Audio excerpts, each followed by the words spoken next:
Hello, everyone, and welcome back to another episode of the Gate 102 podcast. As always, thanks to everyone who listened to last week's episode.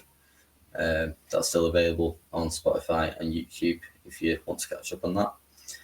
As this is our third episode, and we're talking about game number 3 in charge, which was a 3-0 win against Scotland at Wembley. Just like the previous two games, this was another World Cup qualifier. And going into the game, England were top of their group and on 7 points. So they're looking to build on that. I think the Scotland game's the hardest test they would have to face in their qualifying group. But England made it look easy from the start. So as always, I'll run through the starting lineup that Gareth picked for this fixture. So for the third game running, it was once again a 4-3-3 formation. Joe Hart was in goal, a back four of Kyle Walker, Gary Cahill, John Stones and Danny Rose. A midfield three of Eric Dyer, Jordan Henderson and Wayne Rooney, who was captain and back in the starting lineup. A front three of Raheem Sterling on the right, Daniel Sturridge through the middle and Adam Lallana on the left. So like I said, Wayne Rooney was back in the team after being dropped last game against Slovenia. The other big news was that Raheem Sterling was straight back in. He was injured for the last two games, but was fit again for this camp. He took Theo Walcott's place on the right wing. So let's move on to the game. And obviously this game was played in November 2016, so the disastrous European Championships we had was just 5 months before. It was still very fresh in the memory. However, I think this win gave us an indication that things were moving forward, and obviously the European Championships back in the summer was disappointing, but I think this win sort of took the shackles off from that and gave everyone a bit of optimism and positivity. Performance-wise, it was the best one yet of the qualifying campaign, better than the previous two games. So England took the lead midway through the second half through another Daniel Sturridge goal. I was actually reading up on this, and this was Sturridge's fourth goal in 6 starts at Wembley. So he knows where to find the back of the net.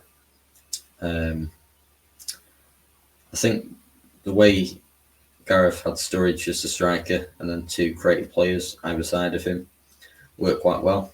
Adam Lallana played as sort of the left winger, but he was given the freedom to drift around the pitch and float around, almost given a free roll rather than stay on the left. Lallana was involved in loads of England's attacking play throughout the game. First half was really positive from England. They were the better side, control the game, had more possession. Scotland did have a few chances, but none of their chances caused Joe Hart any real problems. England went into the half-time 1-0 up, but the second half, Scotland came out with more of a threat. James Forrest and Robert Snodgrass missed opportunities for Scotland that they probably should have scored. And I think at the start of the second half, it was getting a bit nervy from England's point of view. Scotland were piling the pressure on them. What they needed was another goal, and that happened through once Adam Lallana. And this time it was the other fullback, Danny Rose, who crossed it in from the left onto the head of Lallana, who nodded home. And England were 2-0 up, and I think this was a massive goal and gave England that bit of breathing room. I keep mentioning Lallana, but he was by far England's best player on the night. I don't know if he got man of the match or not, but either way, he was undoubtedly England's best player on the night, in my opinion. Involved in everything. He was creative, had a few shots on goal, and got one himself. And it wasn't long after that 2 goals became 3 goals. Gary Cahill headed home from a Wayne Rooney corner to give England a 3-0 lead. This meant that all of England's 3 goals were all headers, which is obviously very rare. So England were 3-0 up, and at this point, the game was pretty much done. Scotland sort of not gave up, but knew the game was done, really, and the game eased out. And I think the difference between this match than the previous 2 for England was that we created loads more chances, and I think the fullbacks, so Kyle Walker and Danny Rose, were a lot more attacking. They played higher up the pitch, a lot more direct, and I think this made a massive difference. So this win meant that England were, in a really commanding position to qualify. Meanwhile, for Scotland, they were 5th in the qualifying group after this game. And, the chances of qualifying for the World Cup decreased massively after this result. And as we know, they didn't qualify in the end. I think Southgate was under a little bit of pressure after a poor performance last game against Slovenia. But I think this was just what he needed. 3 points, 3 goals, 3 headers, a clean sheet, and a really solid performance.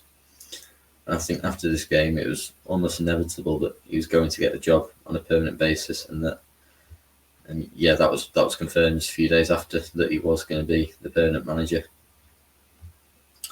So it was an all-round good night, and I think I'll leave it there because I think I've said everything. I forgot to say this last week actually. If anyone's listening to this and was at the game I'm talking about, feel free to send in any pictures or videos of the game, as it would be nice to see them really, rather than just me gibbering on.